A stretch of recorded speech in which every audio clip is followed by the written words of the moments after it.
शान खान साहब, सबसे पहले मैं आप ही के पास आ रहा हूं, आप आते रहे हैं मुद्दे की बात में, लेकिन क्या कहेंगे, कोई बाहरी होगा या फिर राहुल गांधी के लिए ही आपकी भी इच्छा है कि राहुल गांधी ही अध्यक्ष बन जाए? हमारी पार्टी में निर्वाचन होता है, चयन नहीं होता है। पहले देश में एकमात्र ऐसी पार्टी है कांग्रेस पार्टी जिसमें अध्यक्ष पद का चुनाव होता है बाकायदा। और हमारी पार्टी की जो निर्वाचन प्रक्रिया है वो शुरू हो चुकी है। नामांकन हो जाने दीजिए, फिर तय होगा कि इसमें मतदान होना है या नहीं होना, क्योंकि यदि 2 से अधिक या 1 से अधिक नामांकन नहीं आते हैं तो निर्विरोध चयन प्रक्रिया होगी। तो ये पूरी निर्वाचन प्रक्रिया हमारे वहां नागपुर से रात को फोन आ गया और रात कोई अध्यक्ष बन जाए, या प्रधानमंत्री कार्यालय से कोई आदेश आ गया और रात कोई अध्यक्ष बन जाए, ऐसा नहीं होता है। हमारे वहां आंतरिक लोकतंत्र, चुनाव तो काफी समय से हो रहा है, लेकिन कोई गांधी परिवार के बाहर का तो है ही नहीं ना, तभी तो हमने चयन शब्द का इस्तेमाल किया। नहीं, कार्यकर्ता यदि गांधी परिवार के व्यक्ति को चयनित कर रहा है, निर्वाचित कर रहा है, तो उसमें किसी को पेट आप ही बोल रहे हैं चयनित कर रहा है, आप तो कह नहीं रहे कि चुनाव के माध्यम से आ रहा है। हाँ तो सुनिए ना, चयनित का मतलब वोट के लिए चयनित कर रहा है, अपना वोट देने के लिए। पूरा बोलिए ना, ताकि हमारे दर्शकों को समझ में आए। मेरे चयन शब्द पर आपको आपत्ति थी, लेकिन अपने चयनित शब्द पर आपको आपत्ति नहीं है, मैंने सिर्फ क्लियर किया। नहीं, कार्यकर्ता चयनित कर रहा है, मैंने ये कहा। ठीक, मैंने कहा कार्यकर्ता वोट, वही आपने पहले कार्यकर्ता नहीं बोला था साहब, इसलिए मैंने शब्दों का अर्थ का अनर्थ मत निकालिए, ठीक है?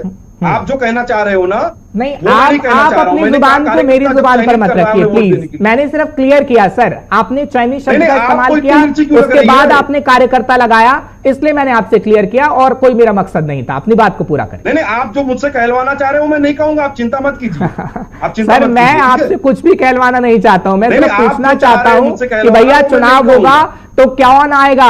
अशोक गहलोत साहब भी लाइन में है, शशि थरूर भी लाइन में है, और राहुल गांधी का अगर वो ट्वीट है तो दिखाइएगा जरा, मैं ट्वीट आपको दिखाता हूँ, क्योंकि ट्वीट के माध्यम से बहुत कुछ वो कहना चाह रहे हैं। ठीक है खान साहब, एक बात सुन लीजिए ना प्लीज, एक बात सुन लीजिए। एक ट्वीट सामने आया है राहुल गांधी का, वो मैं आपको सुनवा देता हूं, पढ़ के सुना देता हूं।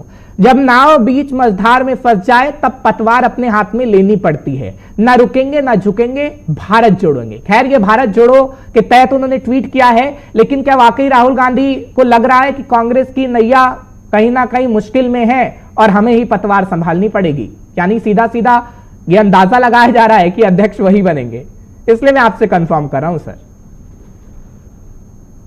देश की नैया मुश्किल में पड़ी हुई है। जिस प्रकार से आज देश में महंगाई ने लोगों की रसोई दूभर कर दी है, बेरोजगारी ने सारे रिकॉर्ड तोड़ दिए हैं, सरकारी और सार्वजनिक उपक्रमों की खुलेआम बिक्री हो रही है, चीन हमारी सीमाओं में घुस गया, अरुणाचल और गलवान में वो गांव और मोहल्ले बसा रहा है, तमाम प्रकार की समस्याओं से देश जूझ रहा है।